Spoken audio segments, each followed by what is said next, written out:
we create a highly competitive, highly pressured environment, and we call it high performance. Maybe it's just nice labels for the world, which is chronic stress and unhappiness. If we don't feel movement, we become stagnant. And then if we become stagnant, procrastination comes into play. People are distracted.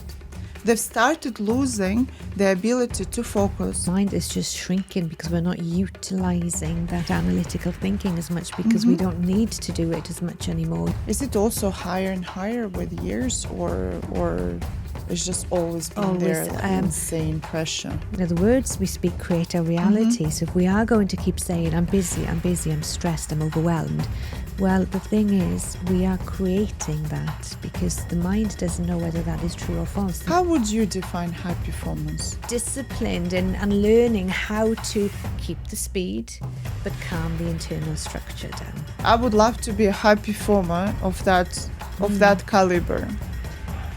Where do I start?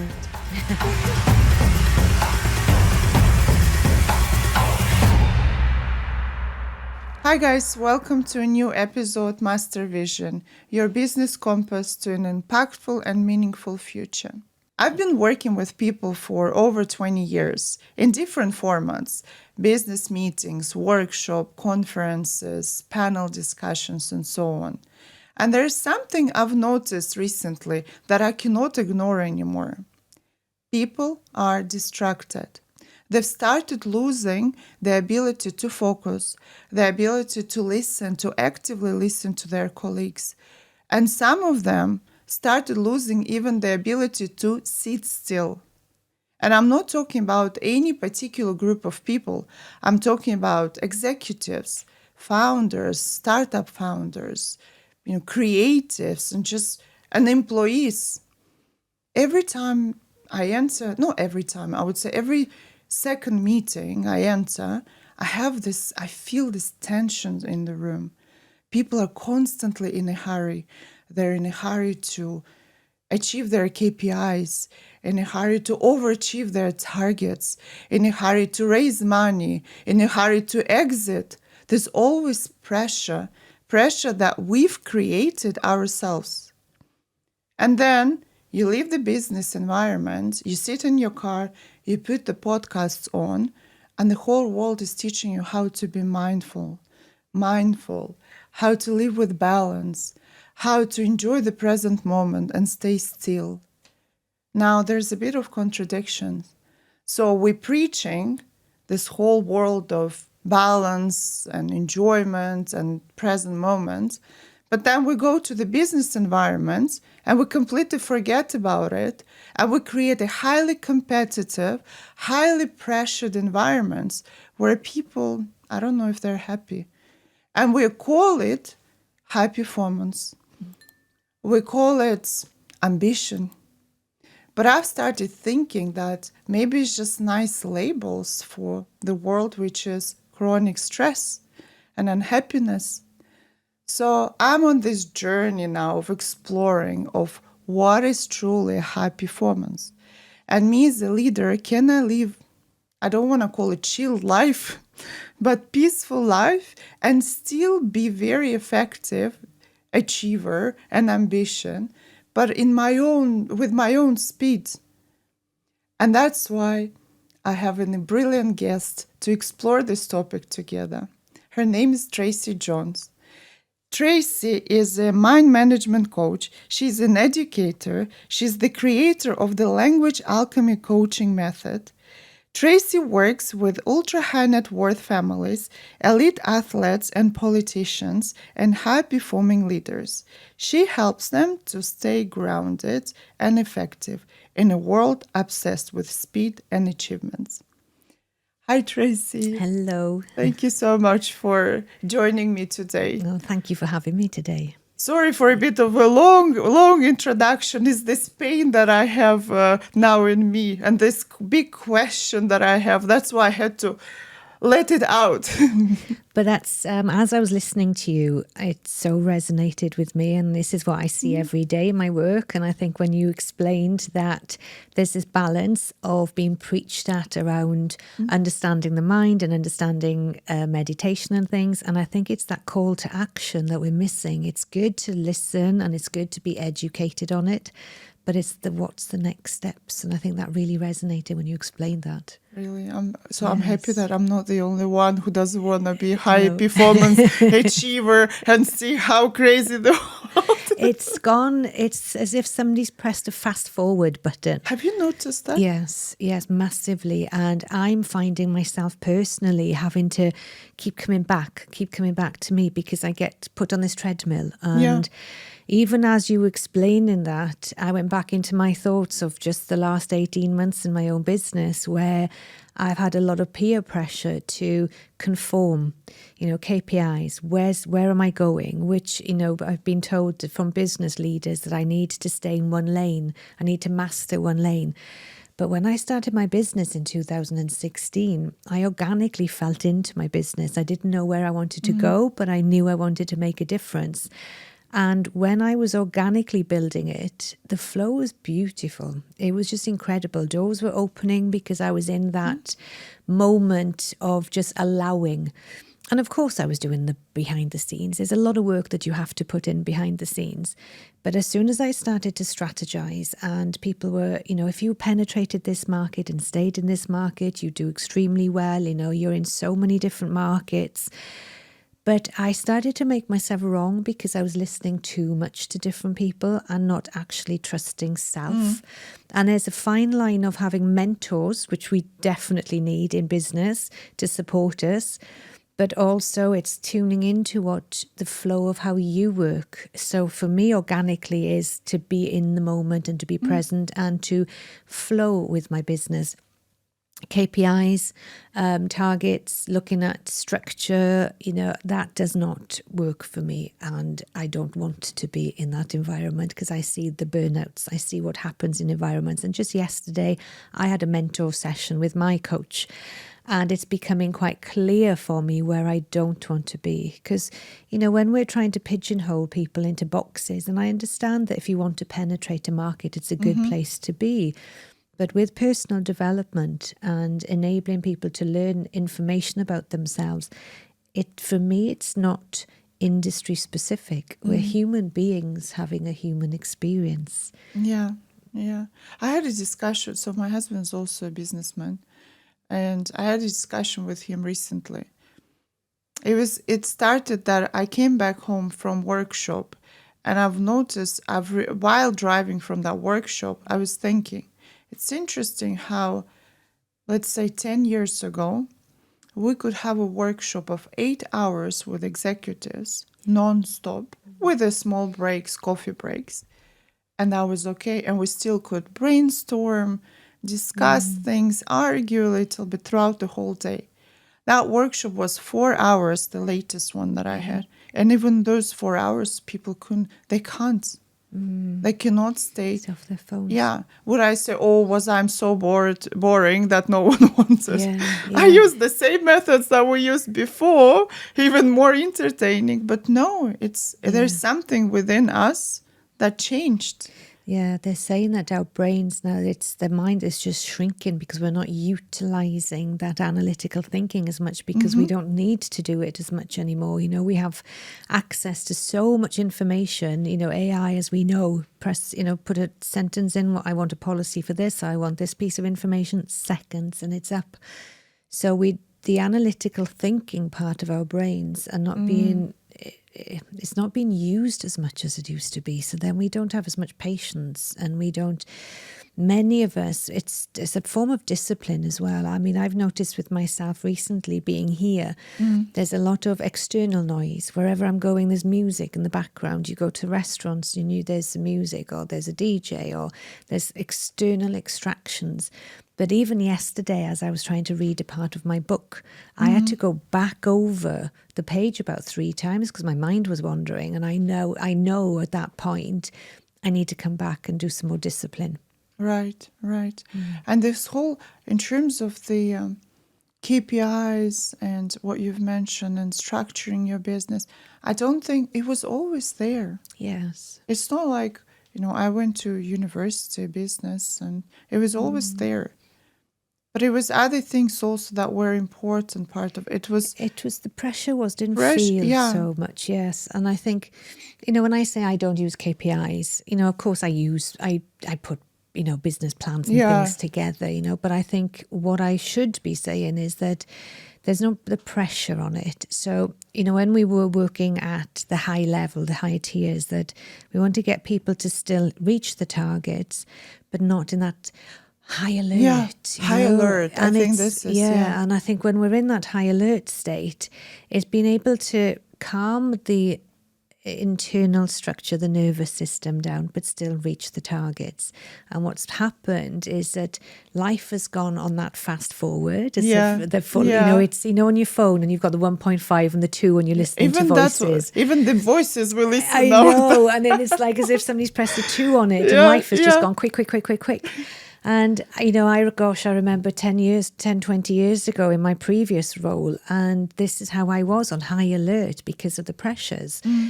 But I've learned that you can still maintain those targets. You can still maintain the amount of work that you want to create within the day with relaxing the nervous system. Right. But it's a discipline.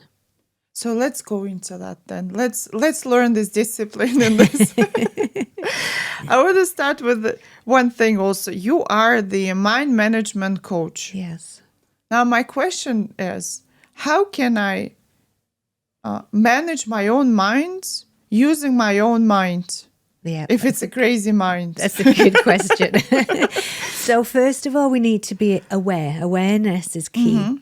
And we have, I believe it's about 70 to 80,000 thoughts that run through our minds each and every day. Now, we cannot physically monitor them, but there'll be the odd thought process that's important to monitor. And these are the thoughts that, what are they telling me? Because the words we speak matter. The words we speak create our reality. So if we are going to keep saying, I'm busy, I'm stressed, I'm overwhelmed, well, the thing is, we are creating that because the mind doesn't know whether that is true or false. The more we say it, we feel it. So attached to those thoughts will be an emotional feeling as well. Now, most of the time, these emotional feelings can be so low level you won't even notice them.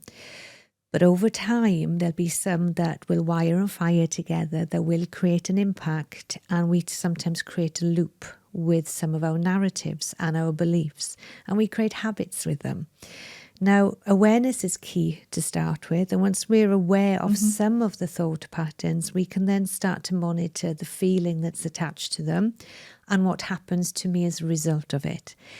Does some of my thought patterns enable me to speed up and become more panicky, more high alert? If that is the case, they are the ones that we want to start to eliminate and to replace. So to replace that thought, we need to be mindful of the feeling that's attached to it. So could we take one thought, which I think is quite prevailing now? Yes.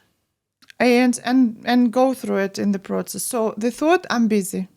My 100% every day, my busy. Yeah. So first, I'm actually scared not to be busy when it comes to work.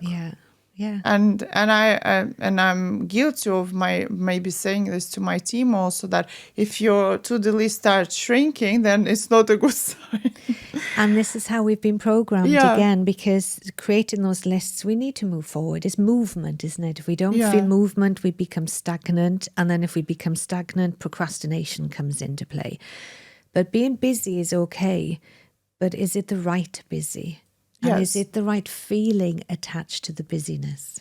How do we know that? Is there? And that's the question that you have to ask yourself as well. So as a coach, it's not up to me to say it's wrong to say it. It's because every individual, I have clients in the high performance. And if I was to really slow them down and do mindfulness with them, it's not going to work for them in the environments that they're in. It needs to be more powerful, more, not adrenaline, but more, in the elite space, especially in sports.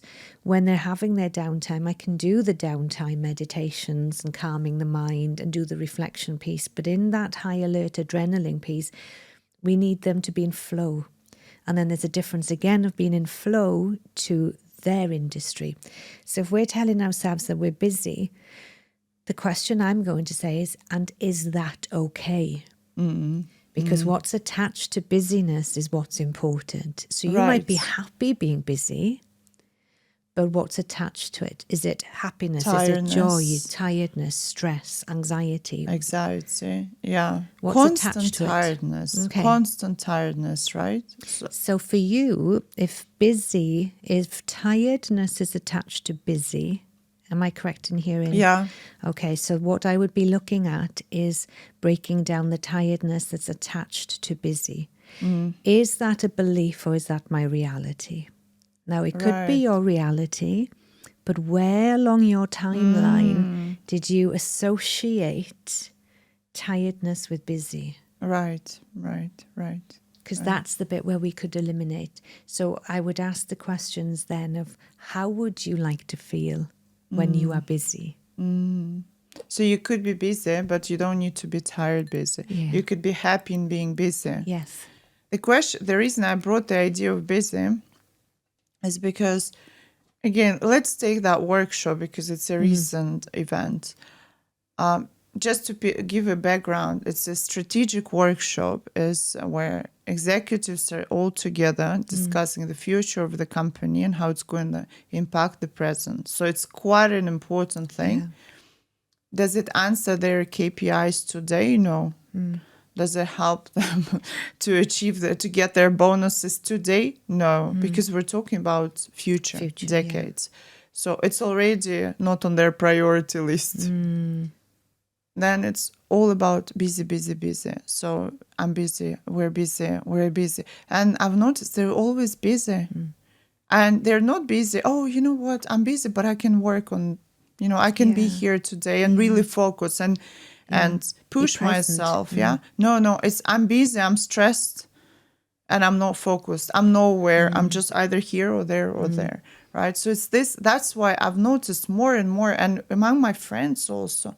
Hi, I don't know, Rachel. I will mention your name because we've been trying to meet for the last month and we're both busy. Hi, Rachel. We meet. Yeah. Busy. We're busy, and that's our answers. Yeah. So I think that word busy.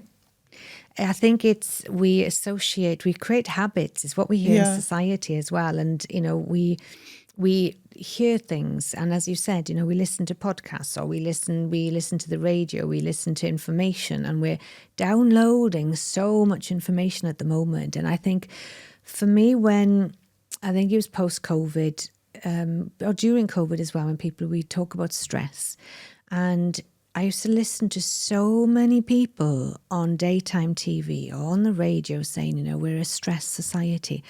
And I was just sit there going, but what are we going to do? But what's the next step? And it's okay to bring people together to talk about our problems and to talk, because they say it's good to talk and, it's okay not to be okay.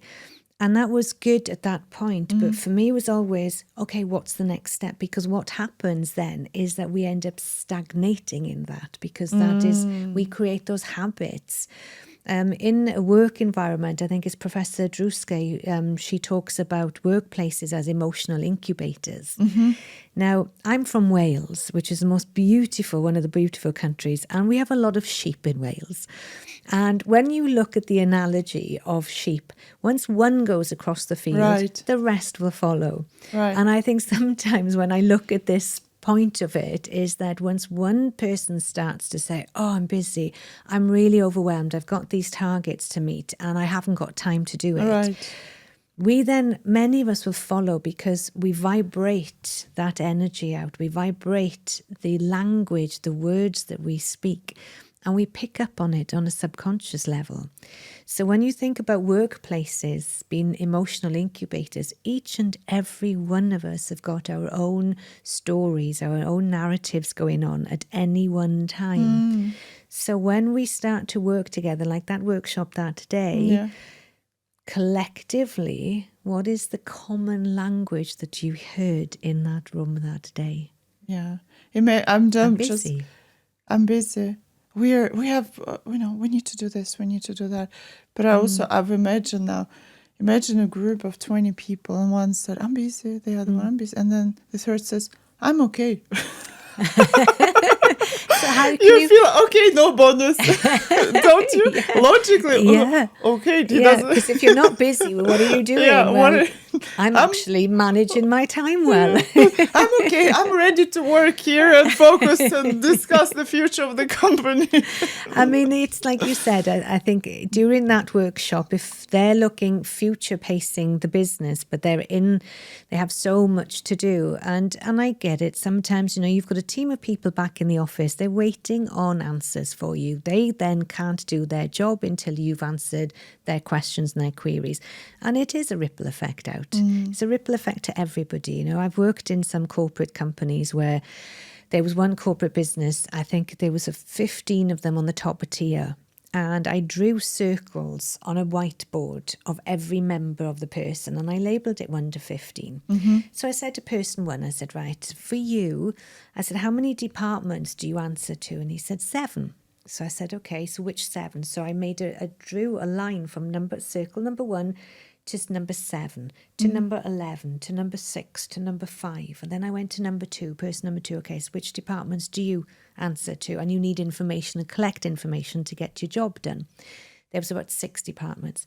By the time I'd got round everybody, you should have seen that whiteboard. There was lines upon lines upon lines all over the place.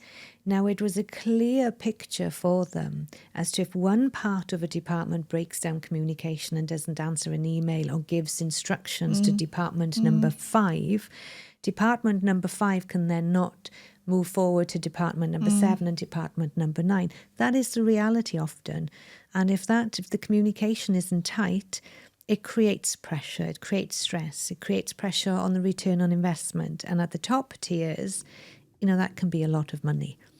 So I understand the pressures around, and I understand that. But when we come together as teams, is being able to tweak things, tweak the language, tweak the pressure, just calm it down a little bit. Because I work with people with high blood pressure. Honestly, Nina, in the last 18 months, I've had 6 clients come to me on heart monitors with seriously high blood pressure. And they're probably young people still. I mean, I would say the majority of them have been over 40. I consider that young. And it is young, yes. I mean, maybe that's what I should say, sorry. I didn't mean 20 years old. And, they were, and out of the 6, I brought 4 of their heart rates down within 3 days.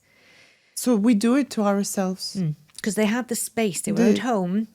We can, and we're learning more and more and more about the science of the body, Now we're learning more of heart and mind coherence. This stuff, we need to start to listen to it. Yeah. The thing is, I understand the pressure. I understand the pressure working in corporate world or building your startup.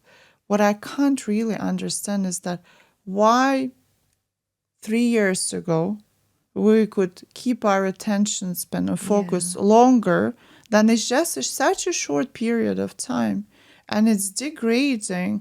It's such I don't have the numbers, but enormous speed. Yeah. What's going to happen to us in 5 years? Yeah. That's really what the question is. Do you remember we've discussed with you the conference that you've been participating? Now you've seen panelists now on their phones, on the stage. I was at an event not so long ago. There was 4 highly respectable people on this panel, and I believe, and I didn't ask them, one had an iPad, one had the phone, and I believe they were just looking over their notes, I believe. But sometimes as well, sometimes it can be worriness, nervousness of being on the stage. However, I'm in a couple of great WhatsApp groups with some networks. And since on that Saturday, somebody else had put into one of our networks, I've been at this very prestigious event, 8 people on a panel discussion, 3 of them were on their phone. And I just I feel as if people have lost, they don't trust themselves. If I was to have gone onto the stage at this event and took the iPad and took the phone off them and asked them, believe in what you're about to talk about. This is what you do every day. Just speak from your heart. Because once you speak from the heart, that information will come next. If you're passionate about it, you know your subject knowledge. And where I was at this particular event, they knew their subject knowledge. They were great at it. But the question, were they on the phone? Okay, iPad I could understand instead Yeah. of me, old school papers. Yes. But the phone, the question is, are they on their phones reading what they're supposed to say, or are they on the phones being pressured to answer WhatsApps? And Exactly, yes. And you know, when you asked earlier on about the last 3 years and you've seen this decline, you know, we've got so much information, you know, scrolling. I think the other day I started scrolling, 25 minutes had gone by. It felt like 2 minutes. So I'm quite strict with my time there now, and I only allocate a certain amount of time for me to scroll. And I sometimes set my alarm. So even on Sunday, there was 3 chapters of this book that I wanted to complete, and I love reading. And I think I said earlier on, you know, that I had to go back over a page 3 or 4 times because my mind was very distracted. So I put an alarm on my phone for 30 minutes, and I put the phone away in my bag, and I made a promise to myself that I was going to be present. And if I had to read that page 10 times over, I would read that page 10 times over. And I made a promise that I was going to stay there and read for 30 minutes. And I felt my mind going, oh, has somebody messaged me? Oh, has an email come in? And as I put it away, it was away with me, but my mind was going to it. So I know over long periods of time, for me, I know when I need to then come out of the world. So I tend to disappear for a few weeks in the summer, and I'll disappear to places where technology isn't really important, just to reconnect with self. so in terms of I'm just thinking high performers. So you work with the elite athletes, and I guess focus is something that is must have, right? Yes. How do they train their focus? So the discipline, I think, with a lot of these young athletes, especially I'm in the motor racing world as well, and it's rote. You know, some of these motor racing drivers, they started in go-karts when they're 3-4 years of age. So the discipline has been set from a very young age, and it's repeat. You know, they say to master something, it'll take you up to 10,000 hours. Yeah. Now, when the gentleman wrote that book, I can't remember what his name is, it actually had an adverse effect when the book came out, because people were like, well, I haven't got 10,000 hours to master something. But when you really think about it from a young age, if we can instill these ways of thinking, you know, because to master something, we have to repeat. When you think about being in school and you've learned your 2 times table, that teacher wouldn't have said the 2 times table once to you. Yeah. They would have repeated it in all different ways, through singing, through games, through rote, through writing. So what we're doing is learning visually, kinesthetically, you know, in all different ways. So in the elite world, they will have the right people with them, where they've been disciplined from a lot of the time from a young age. Now, the discipline comes in as a habit. It becomes a way of being for them. And where I come into play is not so much of the performance side, but I do work on the performance, but I work off the track or off the pitch to maintain the home work life as well, to make sure the balance. So for me, it's career elevation, because a lot of these elite athletes are quite young. So what we find is quite often is that the pressure of the media elevation and career elevation brings people out of the woodwork. Who do I trust now? I've had a friend of mine that I haven't heard from for 4 years. Now my social media, and I'm getting more attention. He's now wanting to get to know me again. And this is where, for a lot of these high-performing people in the media, high media profile, is the trust. Right. And this is where, for me, I work really closely with that, because it does or can impact performance on the track and off the track. So it's that emotional regulation. It's the preventative rather than the cure. You know, I do workshops on it as well to enable people to see what can happen as that elevation happens as well, and just being able to tune into self, help them to regulate, help them with sentence stems on managing those types of situations so that they're aligned to themselves as well. But the pressure at that elite space, you know, that 0.1 second, it matters so much. And the pressure, you know, I'm at track race weekends, I'm at these events, and the pressure is incredible. Is it also higher and higher with years, or it's just always been there, like insane pressure? Well, the last couple of years, because a lot of these drivers and these elite athletes are becoming younger. And there's a different pressure again then, you know, there's a lot of money involved in motorsport racing, in different, you know, in tennis, in polo. There's a lot of money where there's pressure, then external pressures from, you know, different people that are part of that, who have had their partnerships with them, the sponsors. There's huge pressures. Responsibility must be, yeah. And they're at young age. So right? young. So young to get such responsibility. Yes, but they're dedicated. Many of them don't know any different because they've been in the industry for a number of years. You know, this is what they've been brought up to do. So if we go back to the high performance and the business, how would you define high performance? That's a good question, because I personally would define high performance as somebody who's really at the top of their game, who's strategic, who's got the visionary, who's calm, compiled, you know, they've got the presence about them. They're emotionally intelligent people where they can read a room. They understand who, you know, where do they need to take the business next, how to take the business next, but they have that presence with them. They're forever learning. And they're forever learning around the people that they know. But yeah, I think that's, for me, it defines the difference between somebody who's high performing and somebody who's not so high performing. And how do you feel as a high performer then? Inside, how do you feel it? There's a lot of people that I've been around and I've been exposed to. I've been very lucky. And, you know, even high performing people still get wobbled and they still get stressed. I mean, it's part of life. But at that level, there's it's a presence. You feel that to be with them. You know, there are high performing people that I've been with as well, where they're highly stressed and they might not deliver messages in the best way, but they are still high performing. And I think for me personally, I prefer to be around people who have got that demeanor, you know, that way about them, that aura, that presence, but that sometimes needs to be taught as well. And I believe as well that we are learning to change a culture now, and it's not acceptable to be in that way where respect, you know, we command, people say, I command respect. Respect is earned in the way we communicate, the way we speak to people.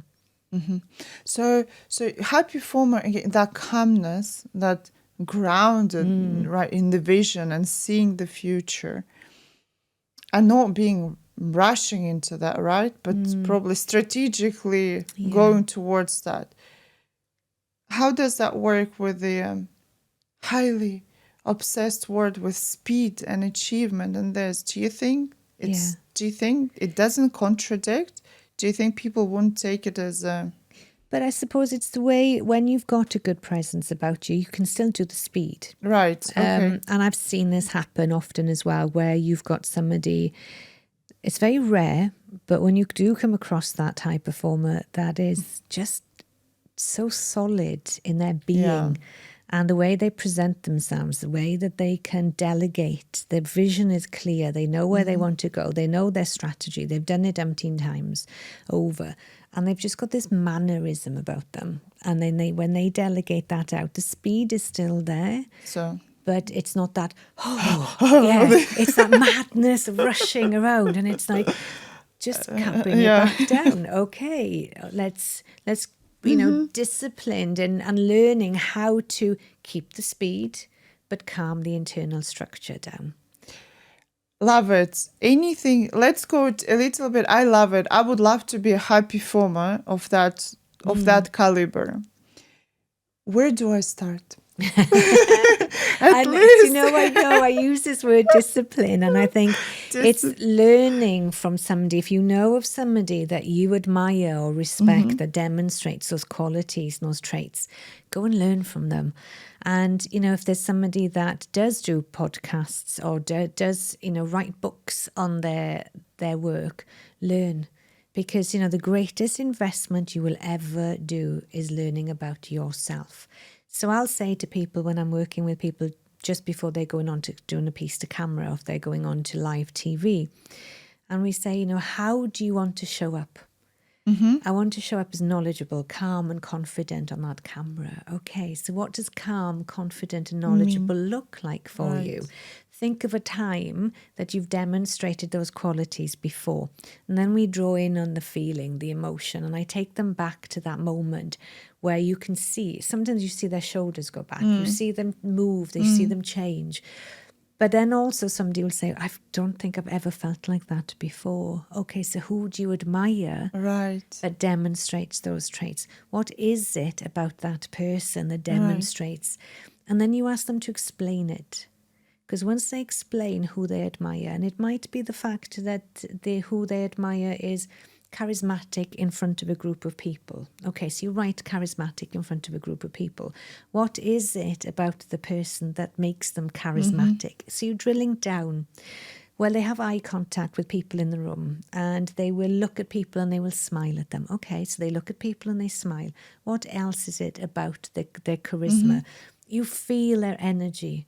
And what is it about feeling their energy? They stand. Can you see where I'm coming? And now we're creating a criteria. Yeah. So if we were to, before going to the next meeting workshop, what I've learned now is the emotions are, you can spread them around the room, right? So the most important thing, next time I enter the similar workshop of 4 hours where everyone feels distracted, number one, I, in my mind, spread around the emotion that it's safe place, it's cool. We are not in a hurry, at least for the next 4 hours, at least in my mind, right? Yeah.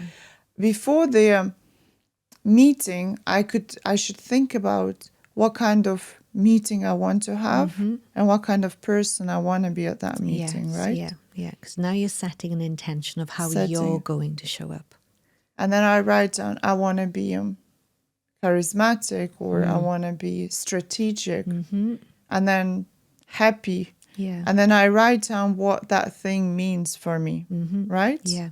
And that will be all intentions that I put in my mind that will increase my chance of being that person in the meeting. Yeah.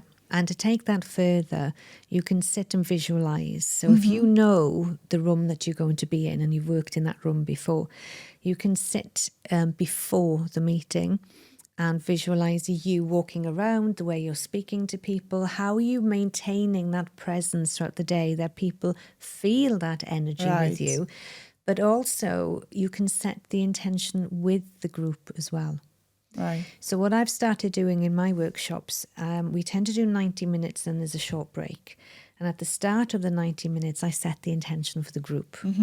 So we have 90 minutes to be present. So we would advise you to put your phones away to one side, because it's only 90 minutes. So it's the way we word it. It's only 90 minutes. Right. It's only 90 minutes. Yes. Yeah. So then they're like, it's only 90 minutes. We're going to do it just only 4 hours. It's only 4 hours. Yeah. I'll break it down further for them. Yeah. So if you know that there's a break in 90 minutes or 2 hours, okay, for this section only, we're only going to be here for 90 minutes and we're only going to be here for 2 hours. Yeah. So can you see the difference? Instead of saying we have 4 hours to be here, we only have 4 hours, which enables them to feel it differently. I see the difference like a teacher in a primary school. Yeah. You break it, make it small, exciting, That's entertaining. It, yes, and it's the same for small little chunks for people. Yeah. It's like in the mornings and we say, I have to get up at 6 a.m. because you might have set your alarm a bit earlier. I have to get up at 4:30. Reframe it to, I get to get up at 4:30. Yeah. So and it feels different. It feels different, yeah. It's interesting that I have to think about these things now, where it was for 20 years, I used to run big conferences, Yeah. and people used to sit, listen to the speakers, and the most boring speakers in the world, because that 20 years ago, we had really boring speakers. Like in this part of the world, it was nothing like, oh, my public profile, social media. Yeah. There were true people, true masters and professionals from the industries that achieved through hard work something, and they were coming to the conference to share their knowledge and network, not to collect followers, likes, and right. So it was boring to be, but super knowledgeable and insightful.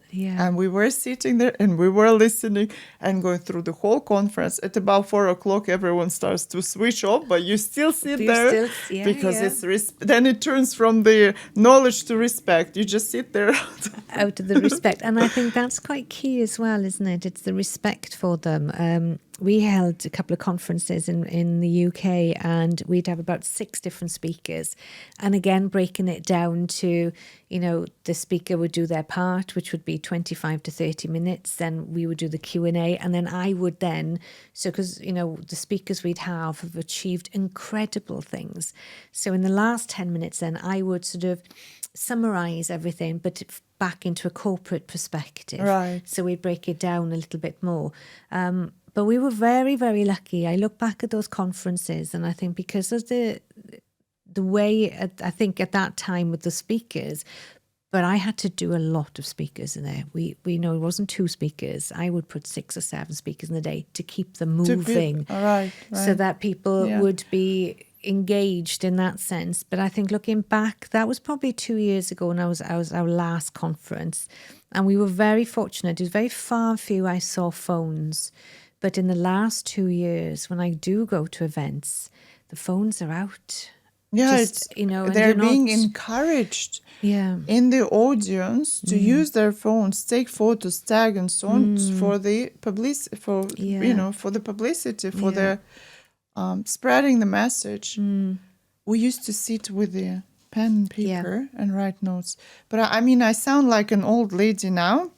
So, but I think as well, writing notes as well. When we write, it's a different form of learning, and I think it has been scientifically proven also that writing makes different connections with the mind with what you're actually writing. And I think journaling is becoming a lot more popular for people now, and people have started to enjoy writing. There's a group of people who get it, I think, isn't it? And I think if we can still grow this way of being, you know, and to help people to understand personal development and help them to understand that this stuff does work, you know. And does it make difference if you type? Because there's a group of people that just sit there. Yeah, you know, they do say that typing's not the same as writing. It's not the same as writing. They say, I can't remember where the scientific evidence is, but no, I can't remember, but there is, you know, people have written on it. There is a difference. There is a difference. You know, if I'm with a client and I've got my one-to-one coaching, I will never, and I can honestly put the word never, have the laptop out to make notes as I'm there. I always have a piece of paper and pen, because the tapping noise can stop the flow of the thought process as well. That's just for me, you know. But and it reminded me another thing now. I've noticed also, maybe it's just my age, I don't know, that I've started like this old lady observing everyone. But I've noticed people stop bringing pen and paper to their meetings now. They come with the phone. Usually the executives with the phone, and then their assistants with the laptops. But people, it's very rarely you see people with a notebook and a pen. Yeah, and it's difficult then to know whether they are truly present, and if they are writing notes or if they're doing emails at the same time. It is a hard one, that one. It's a balance, because some people do prefer to write their notes straight onto a laptop or onto their phone.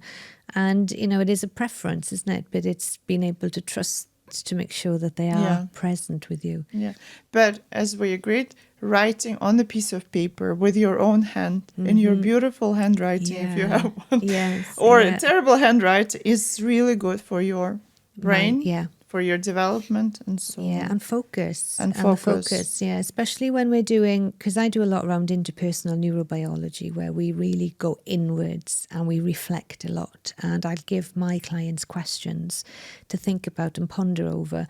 And I suggest to them to physically write it and spend spending that time with oneself and really asking some of these pondering questions, because that knowledge is information. That knowledge is power, because all of a sudden I now know how I showed up in the meeting last week. Now I know how the result of the way I showed up as busy, stress, where I missed a few things, or I might not have been as courteous to the person next door. Now I can reflect on that. And what am I going to do differently the next time? I'm just going to calm my amygdala down. I'm just going to calm it down, but I'm still going to achieve what I want to achieve. But now I'm going to achieve it in a very different way, where I feel more joyful, because now I'm really hitting the targets, but I'm doing it in a calm, productive manner. Excellent. And then the burnout, Yeah. I would assume with that calm manner is more productive manner, is less chances of going into the burnout.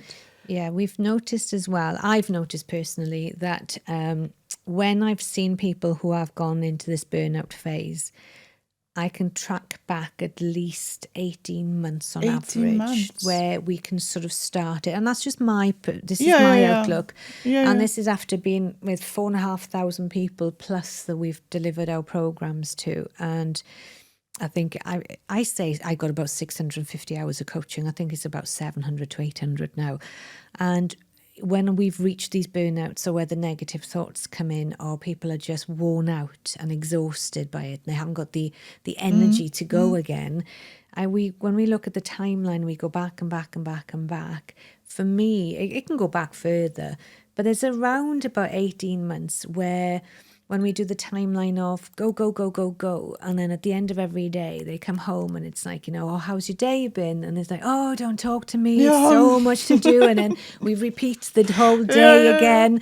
And then we go into doing the emails again, and we're not present with our family. And then we keep going like this. And then all of a sudden, I start having headaches, or I have my shoulders start tightening up. And we had one gentleman who he'd have migraines the same time every year. Yeah. And when we broke it down and found the root cause of it, it would start in the September, but he would start to pull the tension up in his shoulders. And then he would hold the tension tight week upon week upon week. And then he would come up to the back of his spine, up to the back of his head. And it was like a cap over his head. And by the time it got to the front of his head, he'd have migraines and he'd be sick. So once we started breaking all these elements down, I found the root of it started in his shoulders. What we can then look at is, okay, what can we do at the shoulder point is the trigger to start to change the pattern of being in his body and his mind. And once we found that, gave him some exercises to do, this is 7 years on, he's not had a migraine since. Wow. So what would be those red flags, maybe, if we can track it all the way to 18 months or more? What are those red flags that I say, okay, I'm on the path now? Yeah. So the red flags for me and what I've seen for the last 10 years, definitely language, what we're speaking, be mindful of. I'm going to write it down. Because she's going to use a pen to write it. Why did I bring this pen? It's definitely the patterns of language. Yeah. So start to notice if there's a pattern of behaviour with a certain colleague, a family member, or a project that you're doing, how you're feeling towards that. Is the language mostly negative, pressured? And then where am I carrying the pressure? Because the mind and body now, the what we're learning, and what I've learned over the last 10 years is incredible about the mind and the body synchronicity. Well, of course it is, But finding out then, where am I carrying it? Do I frown in my head? Does my head feel full? Do I start to feel tension around my eyes? And that's really good. And does the body physically feel tired? You might have felt like you've run a marathon, but you haven't been to the gym for 2 weeks. I've just woken up. Yeah, well, after 8 hours of sleep. And if you feel tired waking up after 8 hours of sleep, I would start to question the quality of the sleep as well. what is the quality of what am I sleeping? So I did it last week. I fell asleep. My laptop was on the bed. My book was on the bed, and I didn't have a good sleep because I didn't decompress before falling asleep. So the 5 to 10 minutes before you actually fall asleep shouldn't be around the work and what's going on in work. So I had a client of mine a couple of weeks ago, and she said, I don't have time to think in my work day, but I'm getting really annoyed that as soon as I lie down to go to sleep, I remember things that All I my haven't colleagues done. come to visit me. That's it. And it's like, what are you doing in My here? boss You is shouldn't there be by here. the bed. Yeah. So I said to her, I said, okay, I said, that's incredible that you have the space and time before you go to sleep, that you remember all these things. And she just looked at me and she went, what do you mean it's incredible? And I said, that's fantastic. I said that your mind is enabling you to do that before you go to sleep. She hadn't seen it like that. And I said, so what have you been doing with it? She said, I'm just stressed with it. She said, it's my first time that I can actually unwind. I feel relaxed and I want to just sleep. And all these things are popping into my mind. I said, amazing, amazing. Write it down and forget about it. I said, at least it's giving you the information before you fall asleep rather than when you wake up at 2 o'clock in the morning. Yeah. And she didn't think about it. And as soon as she did that, but what she had, the secret here is that you have to feel relaxed doing it and feel gratitude of, thank you for reminding me about X, Y, Z. Write it down, release it from the mind, come back, smile, and then decompress, ready for the sleep. And going back into the gratitudes of, it's out of my head. Because there's nothing you can do about it. So taking out of your head is writing it down. It can write it down. Yeah. We do suggest, some people want to put it on their phones. I'm not there to say yes or no, but as long as it's out and it's out of the way. But being mindful, being consciously aware that thank you for this information. Can you see the difference? Rather than saying, oh, I can't believe I'm lying down now. This is the first time all day and all this is coming into my mind. Again, we're putting pressure on the thought process. So if we can reframe it to, thank you for this information. I'm going to now spend 15 minutes writing all this down to release it so I feel safe, that I can allow it to be parked overnight for me to have a good night's sleep. She has slept well every night since she's done that. I'm just listening to you. I'm thinking, I've put my schedule together till the end of June now. And while I was writing the schedule, all I had, oh my God, how I'm going to do it. How I'm going to handle it. That's really everything. And now I feel in this whole stress of how I'm going to achieve it before I leave to Europe. So what if I said to you, would you prefer your schedule being empty? No, then it's even more stress. It's even worse, isn't it? That's it. Yeah, it's the gratitude of, I'm so grateful that I have a great schedule up until June. Now, what can I do to break this down to enable me to enjoy my schedule until June? I love it. Can you see the difference? I'm going to save your voice. That part is busy. What can I do to enable I've had people say, yeah, exactly, because it's your work, it's your business.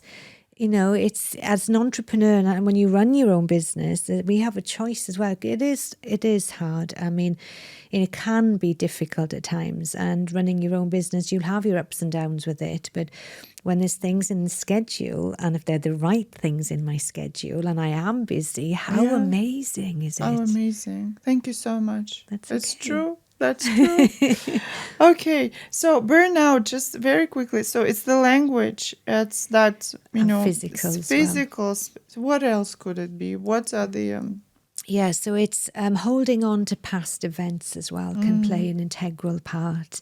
So a lot of people will hold on to, and I'm talking, I'm not looking at, the severity of life, serious life events. Now I'm just thinking of, for example, somebody's been in your business and they messed up a project and then it accumulated to X, Y, Z, and you're still playing that back in your mind. Now, when we have all these stories and narrative from the past that keeps popping up into our minds all the time, it's noise unless we need to do a call to action with it. So we either say three things. If the noise is there, monitor it, but be strategic with it and take control of the noise and ask the question, can I let it go and put it in a specific bucket and let it go? Do I need to park it and come back to it at a later date? Or do I need to do a call to action with it? Because the more we loop over it, and we loop over that colleague maybe who hadn't done that project and it cost us X amount of money, there will be an emotional attachment to that, whether that's anger, frustration, worry. And the more we loop it, the more it impacts as well. So if I've got time just to share the windscreen analogy of a car. And this is a beautiful way of looking at it. Now, the windscreen of a car is quite big, but the rear view mirror that's on that windscreen is smaller. But with the windscreen, it needs to be big for us to see where we're going. And we need to see where we're going on that road to get to our destination. And we're collecting information to keep us safe on our journey. So we're seeing intersections, we're seeing cars that are passing us, we're seeing different things, but we're collecting information, constantly collecting to take us on that journey. Now that equally, the rear view mirror is equally important too, because when we look in that rear view mirror, we're looking back to see what's behind us to keep us safe in moving forward. We're collecting information. Now, if we can look at the past as the rear view mirror, because we do need to go into the past to collect information, but that's what we're doing. We're collecting the information to keep us safe. So if a colleague has done something to us the year before, write it down. What was it did that person do? How did I behave and show up around it? What are my learnings?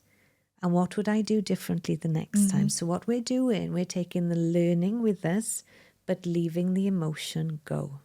Beautiful. That's so beautiful. A nice way That's to see a great it. way. That's a great way. And I wish we had 8 hours of high focus. You know, this is what's interesting about podcasts, right? We are here locked in a dark room. Yeah. You and me and our great angel operator, right? And we have to listen to each other, right? We're present. And enjoy it. Yes, we're So present. one of the exercises, record podcasts, and it honestly helps me to learn how to focus more, and I enjoy it. I want to ask you, you are created this incredible, beautiful program for young adults, right? Yes. 16 to 25, called Prepare for Adult Life. Yes. And I think this program is must tool for all the schools and universities, something that we all need to have. Can you tell us briefly about this program? Yes. And I've noticed also you have a chapter called CEO of your life. Could you explain to us what it is really? Yes, so the program currently has over 400 minutes of content on there. It is a curriculum. It's not a tick in the box. It takes time to work through, because this is it's with the wisdom of life. We're learning about ourselves every day. If we allow ourselves to, we're learning, because why else are we here? And becoming the CEO of your life is one of the chapters within our program. And I absolutely love the program. I love seeing young adults working through it and hearing their stories of their growth. And becoming the CEO of your life is one of those ones where we are understanding, who am I? Who am I in this chapter of my life? And learning this vital information about me. You know, who are the people that are around me? And how can I learn more information about me to enable me to have a better life, to enable me to understand where am I at the moment? Where would I like to go? And the program is based in 4 pillars, which is resilience, soft skills, emotional intelligence, and leadership of oneself. And we're forever growing this platform. We're having associates to write more information for us, because I want to bring great people to share their knowledge and their tools with us. And what we've had so far, the learnings from some of these young adults, is that the relationships have got better with them. They've understood themselves better. They now know where they want to go in life. And it's been an incredible journey for some of these young adults. And when I see some of these stories and hear them, I really get overwhelmed and I get quite emotional with it, because as a teenager, I didn't feel as if I had these skills. And I don't think and I didn't have a mentor, and I don't think our teachers weren't equipped. No. And there's no blame. I think they weren't happy 100% also themselves in life. But I feel as if now it's time for us. We've also created an adult version of it as well. But what is important with the program as well is that young adults hold rich dialogues together. And the requirements of holding rich dialogues is they're holding a safe space together on their key learnings. There's no judgments, there's no blame. And they're basically sharing what they've learned, which is a beautiful space to be in when we allow that space and allow the growth. Because then the more knowledge is power. Yeah. Knowledge is wisdom, and that's the program. I feel very blessed to have had the opportunity to write it.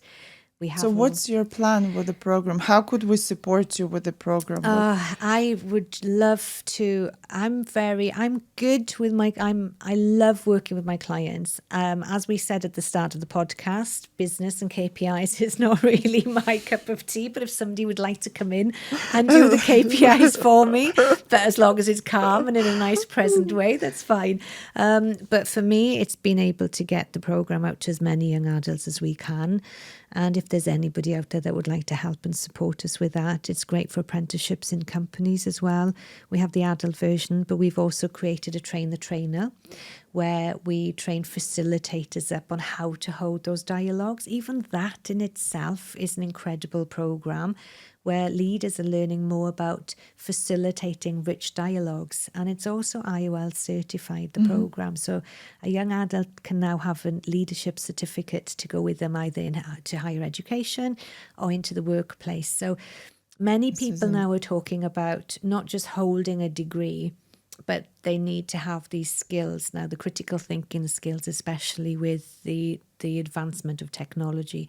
So I feel as if the program enables that space to learn these skills. I wish you a lot of success with this program. I've seen the structure of it. We've spoken a lot about it. I think it's a must-have program, and I hope that the first country to implement it at the government level will be the UAE. Oh, I hope so. That would be incredible. As we always do here, the best and the first things. Yeah, yes. And really from our side, we'll put all the details in the description, and we're happy to promote the program because I think it's for our children. Yes, thank you. I have a last question to ask. So if you had a superpower, what would superpower you choose? Just one. It would be, I think you just hit the nail on the head earlier on when you said government. My superpower would get to be able to be at that top tier of government level and adapt education so that we're creating more of a holistic approach for our young adults moving forward. The world is changing, and it's changing at an increasingly fast pace.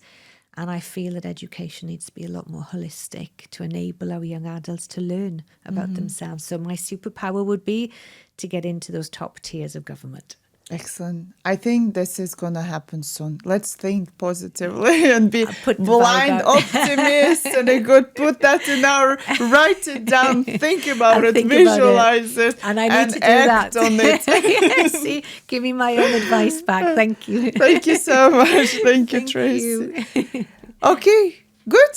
Perfect, yay. I really loved it. Did you enjoy that? I enjoyed it. Look, I even took 3 notes.